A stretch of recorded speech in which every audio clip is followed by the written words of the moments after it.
Most dealers around the world have been faced by a new challenge recently: failure to sell EVs due to the extremely cold weather. This isn't a model-specific issue or a problem with the select few makers.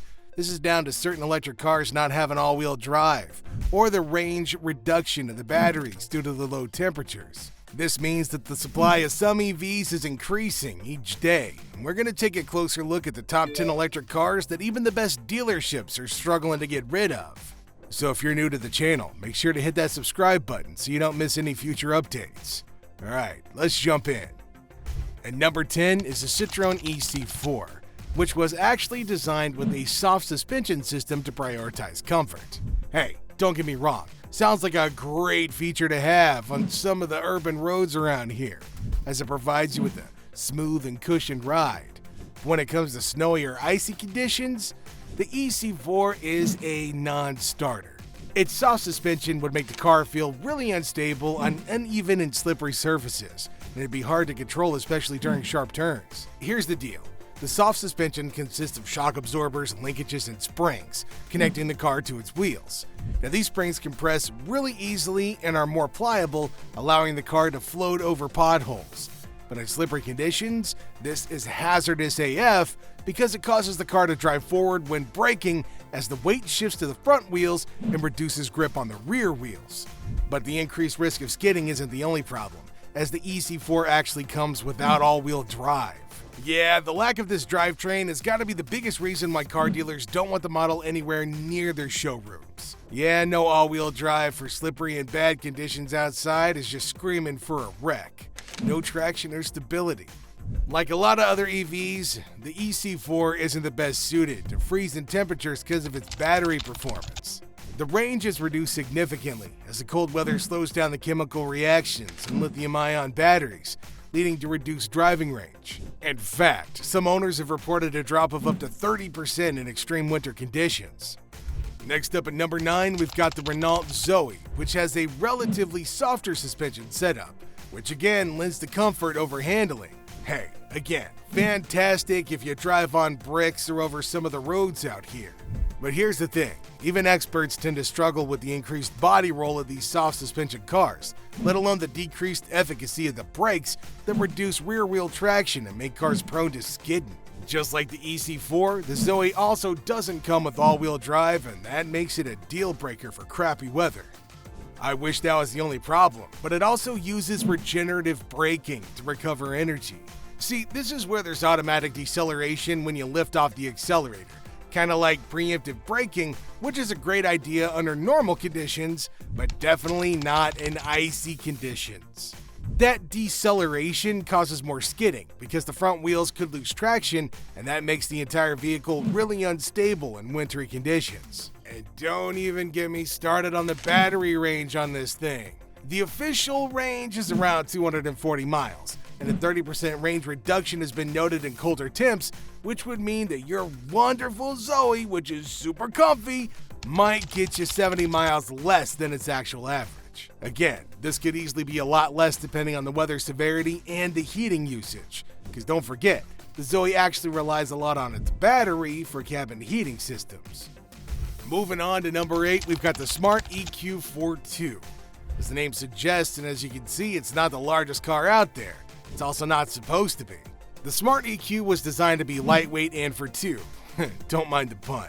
Unfortunately, if you're living further up north and you're into smaller cars, this wouldn't be very high on your list because it just isn't suitable in wintry conditions. You might think that its rear-wheel drive configuration makes it a safe bet, but that's not true, because despite having that feature, it struggles on slippery surfaces, as rear wheels tend to spin out more easily when driving uphill or on icy patches. That lightweight rear end also doesn't help in this situation, as it lacks the weight you need to maintain grip in icy conditions. And yet, that's not the biggest reason to put off this tiny little machine. If you can look past the fact that it weighs less than 2,000 pounds, depending on the model, and you don't have a problem with the rear-wheel drive, there's another major issue. Its short wheelbase. Originally, it was designed to increase its agility and make it easier to park in tight spaces. But a tiny wheelbase like that is just super dangerous. Now I know what you're thinking. Why? Well, the answer is simple.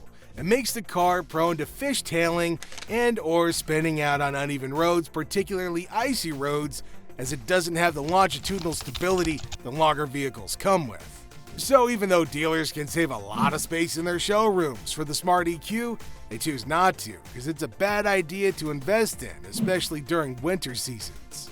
Alright, moving on to number 7, we've got the Volkswagen e-Golf. It's also not anybody's first choice in the cold weather, and you can't blame them. The e-Golf is a terrible car to drive in sub-zero temps because it lacks in so many safety departments.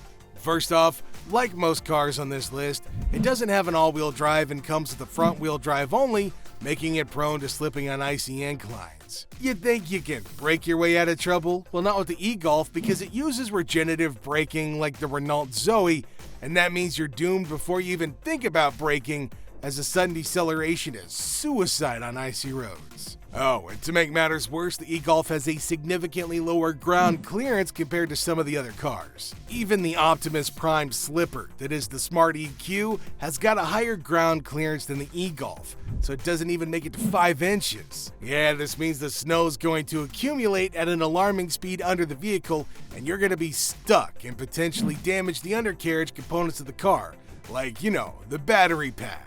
So yeah, you can forget about driving on unplowed roads altogether. In fact, it's just a bad idea to bring it into any snowy conditions, because Volkswagen forgot to add a snow-specific driving mode in the e-Golf. A lot of newer cars have got driving modes where they can optimize throttle response and traction, but the e-Golf? Not one of them. You'd think that they'd at least spring for some better tires, but the focus on being eco-friendly means they cheaped out on that front and compromised on the traction instead. Now, luckily for Volkswagen, they're not the only company to make an EV without the snow-specific driving mode, because Kia did the exact same with number 6, the Kia Soul EV.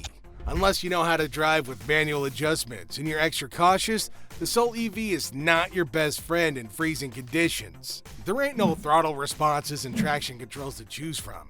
You just gotta make your own luck, grab the oh-crap handles, and hope to God you make it where you're going in one piece. Oh, it also comes fitted with eco-friendly but low-rolling resistance tires, which focus more on efficiency and a lot less on traction for slippery surfaces. Oh, and its subpar battery range makes it absent from most dealerships. Yeah, unlike the Renault, which averages about 240 miles in optimal conditions, the Soul might last you about 150 miles on your best day. In freezing temps though, you're going to be lucky to go more than 100 miles on this EV. And that means longer trips are just out of the question.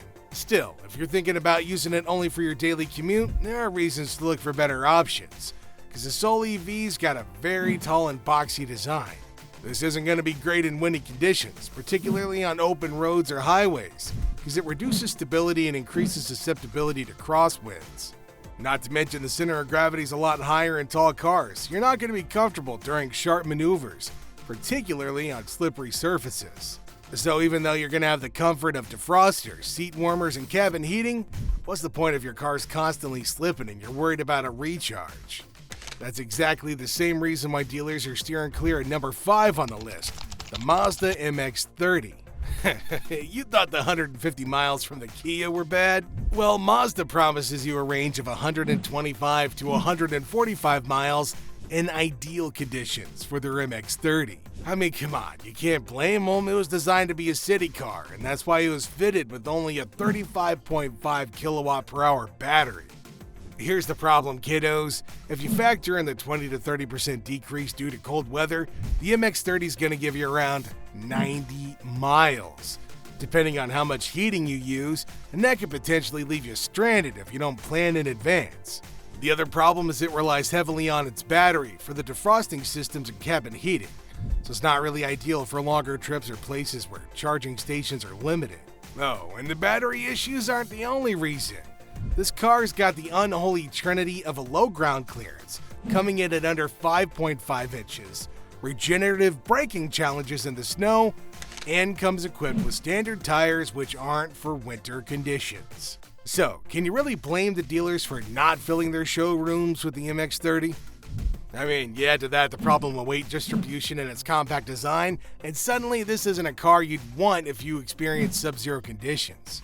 It's got a terrific compact design, but that design itself is a problem in snowy conditions. This thing's a featherweight. What that means is that it's got less of a downward force on the tires.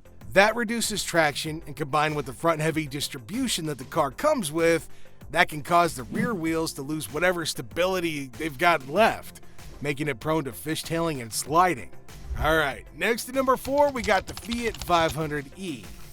Like everything else, this car is also not suited for the snow. Namely because it doesn't have all-wheel drive, and it comes with front-wheel drive only. Now, on paper, that's good for driving in light snow, but it ain't really great for icy conditions or heavier snow. To that, all I gotta say is, you don't really get to decide what weather you're driving in, do ya? I think nature does that for us all.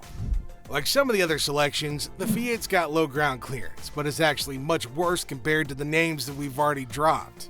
This thing comes with a 4.7-inch ground clearance, and y'all know how quickly those inches fill up the minute the weather turns a little nasty. Ain't gonna take long before something breaks in that undercarriage, or worse, traps you in your car completely. Oh, and that battery ain't exactly a selling point, because it comes equipped with either a 24 kilowatt hour or 42 kilowatt hour battery. Either way, that ain't enough for longer drives, and with freezing temps causing range reduction, you might get under 80 miles of usable range. If you live outside a city, we all know that's barely a trip back and forth. You add to all of that its tiny size and lightweight design.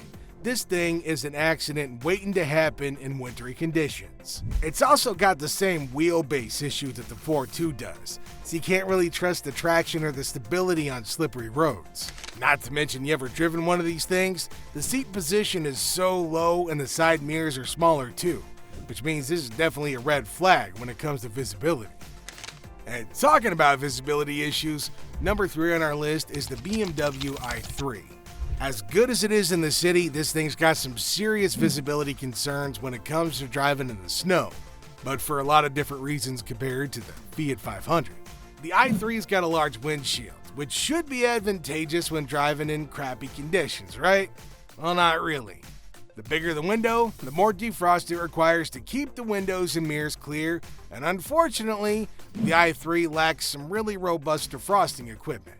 But that's not the only reason behind dealers staying away from it. It's also got rear-wheel drive, which ain't exactly beneficial or required in icy conditions. You'd love to have that car on dry roads, but that rear-wheel drive configuration can be a massive problem when it comes to snow and ice because of the lack of traction and stability. To make it worse, it's also got extremely narrow and low-grip tires, which is partly due to their eco-friendly focus, but that's a problem if you live in sub-zero temperatures. I mean, sure, you could switch out to winter tires on a lot of these cars if you want to. What you gonna do about that tiny little baby battery? Here's the thing, like most of these other cars, it suffers from cold weather performance anxiety and you lose a lot of charge on that battery. You add in the drivetrain and the low ground clearance on this, and sure, you might be sitting in style, but you're also going to be sitting trapped in the snow. Which is also why you need to avoid number 2 on the list, the Chevy Bolt EV. Alright, here's the deal. The Bolt is definitely better when it comes to its front-wheel design layout, but it's definitely not as reliable as any all-wheel drive setup, and it falls short when you're driving in deep snow or on icy inclines. Its ground clearance, like some of the others, is around 5.5 inches, making it less than ideal for snowy terrain because you don't want to spend all that money on a car only for it to bottom out in the first snowfall of the season. Bottoming out is the least of your concerns because you're not going to have great visibility in the Bolt due to the defrosting system working overtime with the massive windshield and the rear view mirrors. All that can be excused given the fantastic battery life that the Bolt comes with, but nobody can make a case for the Bolt due to its regenerative braking. You see, it's got a one-pedal driving mode, which is only possible due to the regenerative braking feature. Unfortunately, that isn't exactly great in snowy conditions, and that's why most dealers tend to stay away from this EV. Oh, not to forget that it's got a surprisingly lightweight design. It does improve efficiency when driving in the city, but that's exactly what reduces traction on snow and ice. So, final verdict? Going into the bin, along with number 1 on our list, the Nissan Leaf. I guess full marks for the name, but the lesser said about everything else, the better. Starting with its charging port placement, the Leaf comes with a front-mounted charging port, which often becomes obstructed by snow and ice. In fact, it's not just a problem of being lazy. Think of what happens when the moisture enters the charging port when snow begins to melt. Next, the underbody of the Leaf is filled with plastic panels. So trust me, you don't want to drive this car through a snow-packed road. It's just not made for heavy-duty winter usage. Oh, and you ain't exactly safe inside the car neither. Unlike some of the other EVs on the list, the Leaf has got a less efficient resistive heating system, which in turn puts a lot more strain on that battery. So that means quicker depletion of the battery too, and a more uncomfortable driving experience, as well as, don't even get me started on its unsealed battery pack design.